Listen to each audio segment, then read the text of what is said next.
You're pretty. Good morning.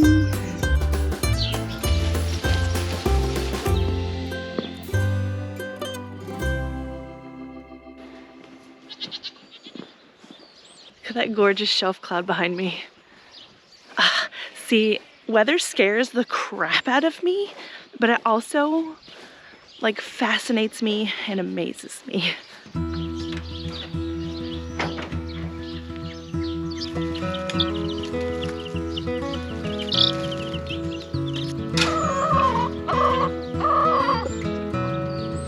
I had pulled some of the brassicas out of the garden that went to seed, and the chickens have really been loving them.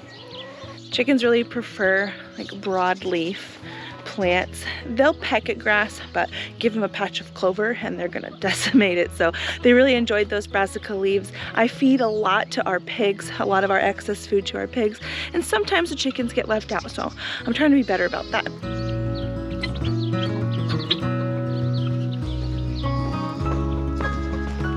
When that rain does come, it's not going to be anything bad or intense. I'm actually really looking forward to it because we usually don't just get your run-of-the-mill thunderstorm, but that's what's on the forecast for today. But when it comes, I am going to have to close my chick brooder shed, my garden shed, and I don't have a proper light in there for them. Normally these lights are actually in our chicken run, our chicken house with the big girls, and these are the lights that we turn on over winter to help them continue to lay over winter.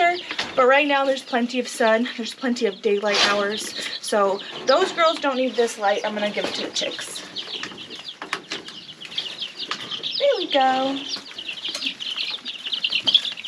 They're still pretty skittish.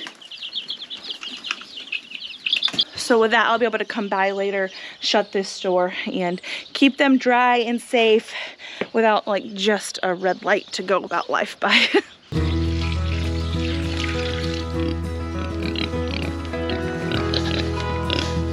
Good morning.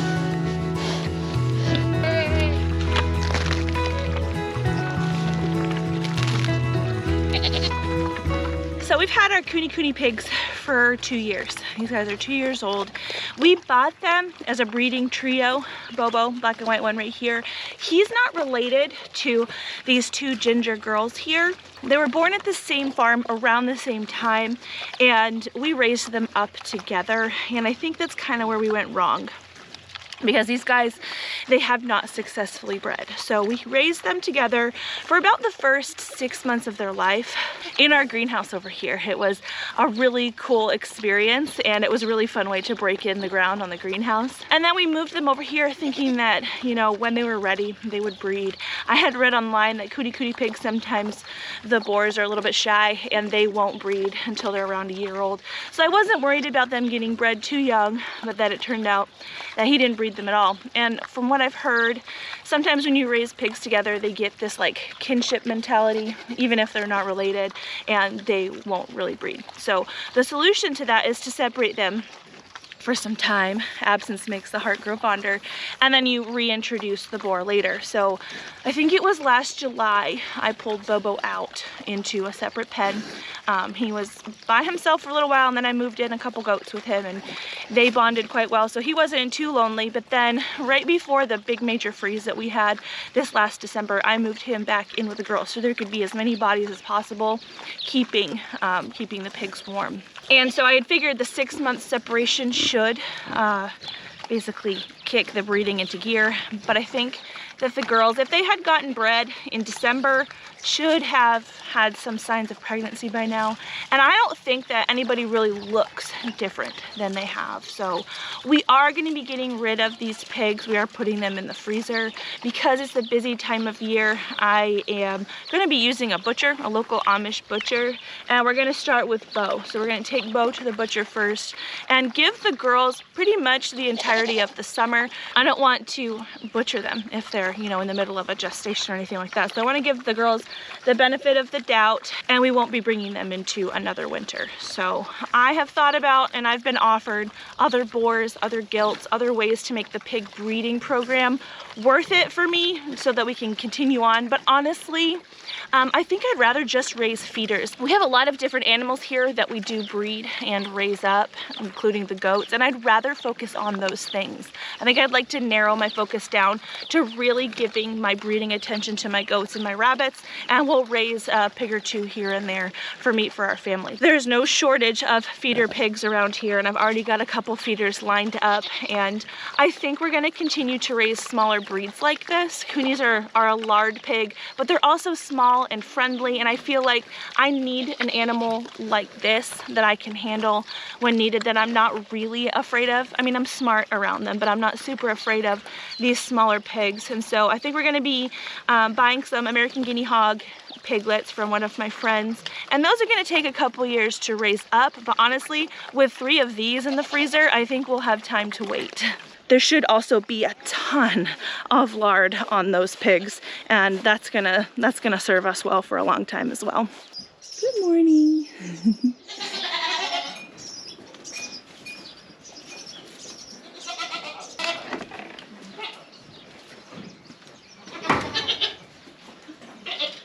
Good morning.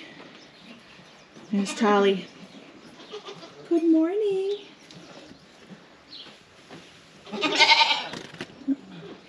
You've got ligaments in there. So little Miss Talia here, she's due tomorrow with her first set of babies, which is our first set of mini La Mancha babies. And I'm saying set because I am hoping for twins. Her and Calamity both. They don't look super big, so I guess we'll have to see. Luckily, Havoc, the buck that they were bred to, our Nigerian dwarf, he's really good at giving us does. So hopefully, if there is only one in there, it's one relatively average sized doe. We don't want anyone being huge, do we? Oh, hi, babies. Hello, this is Boba's little boy, one of them. And this is Holly. Hello, Holly. Yes, Tolly, we see you. Can we see your little udder? See? Just got a little bit of udder development, nothing huge. It's giving me girl hopes.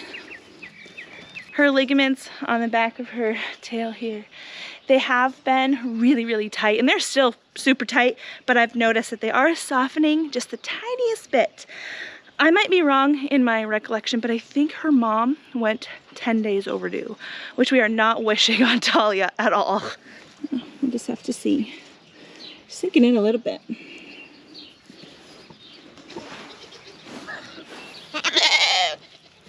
This girl though, barely. She'll be a 3rd freshener. She's due on Monday, and she has been looking real close. I feel ligaments though. Oh, baby.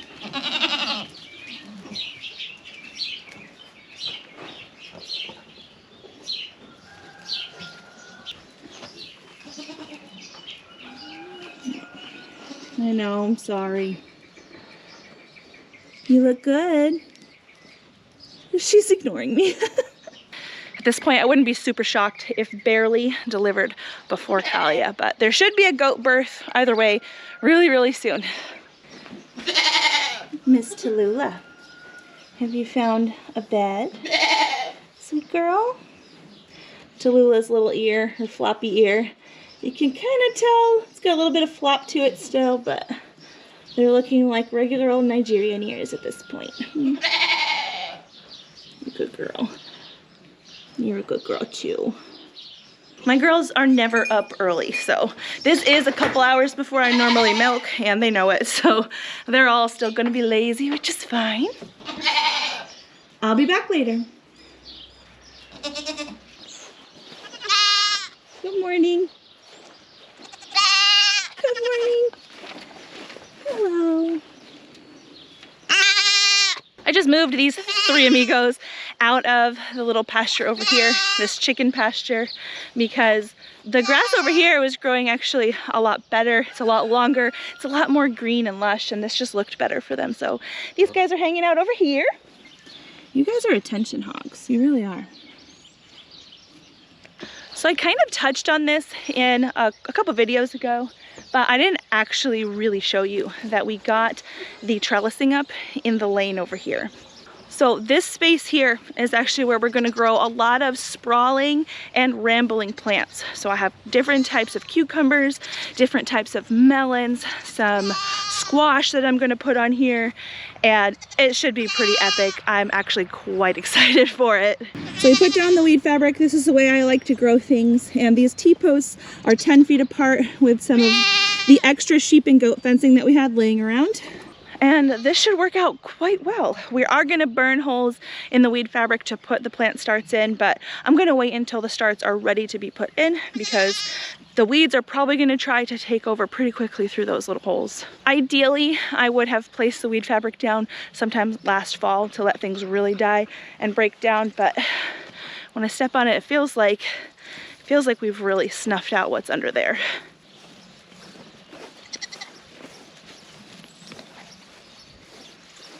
Hi, cow. It's okay. It's okay. You're pretty. You are.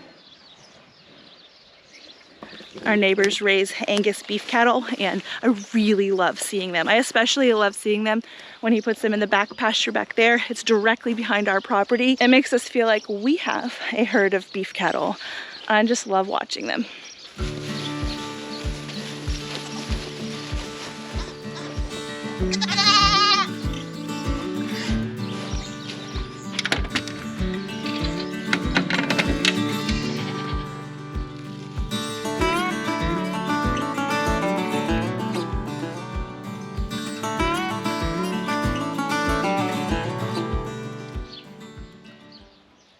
So this tray of seedlings, most of it is going in the lane that we just looked at.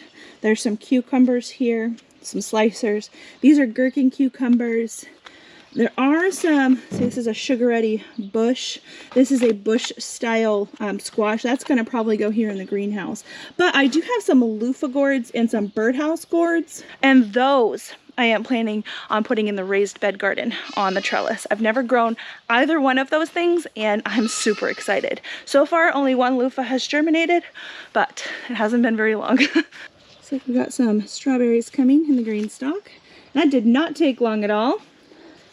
See, this is the strawberry that survived from last year. You can see how much more full it is versus the plugs that I put in this year. There's some tomatoes in here. I am just leaving them for now. I kind of want to save them as insurance tomatoes. The strawberries are really small and green right now, but they're going to be pretty big. This is an ever-bearing variety. I bought Ozark Beauty. Actually bought 75 of those plants, and probably about a third of them went over here. So the hope is we'll have loofah over here, birdhouse gourd over here, vice versa. We might mix them up. We'll see. For now, the peas are doing pretty good. So I pulled out these broccoli plants. This is what I fed to the chickens. And ideally, before it does rain today, I'd like to get some seeds in the ground. What I plan to plant here is actually corn. So normally for us in years past, brassicas like cabbage, broccoli, and cauliflower, they will go until June. And that's when we'll get our harvester. That's when I know that they're out of the garden and I can plan to put something in their place at that point. Right now, it's only April, and yeah, it's the end of April, but still, we are at least 6 weeks ahead of when I planned on having this bed free.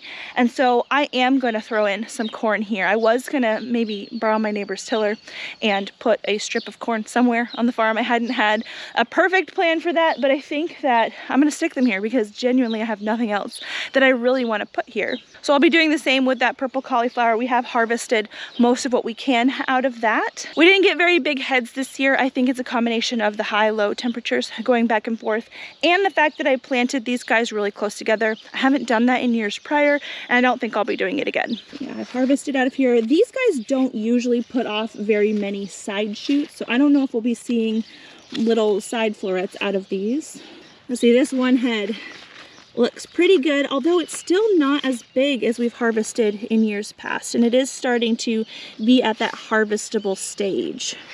You can tell that broccoli and cauliflower are getting ready to be harvested when their heads aren't as tightly compacted as they were. They start to kind of spread out, and you can see the flower buds, which is what this is. This is a big cluster of flower buds here. They start to really develop.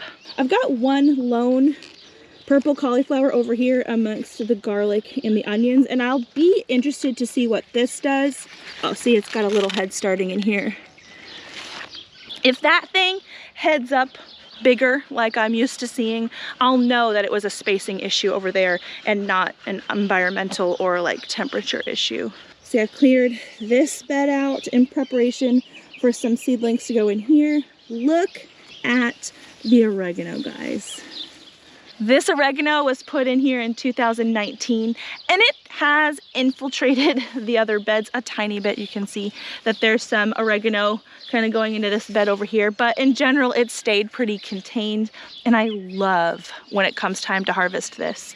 So we do dry it. I do use it for culinary purposes, but I also will use these dried herbs in my honeybee smoker. It smells lovely, and herbal smoke, I feel like they're better for the bees, and they do have some antimicrobial and anti-varroamite properties that I think really do help benefit the bees. So that's one major use that I have for these herbs on the farm. These cabbages are barely starting to head up, which is very exciting.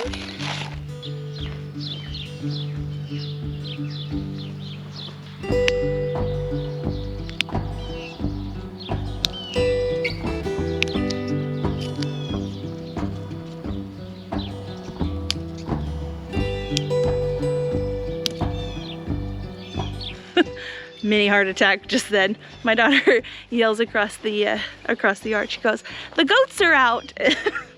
What she meant was they are grazing. You scared me. Making a hook for the tow truck, but Good. always cutting it. It's impossible. What are you doing? Trying to make the crane part for a tow truck. Cool. Have fun. Okay.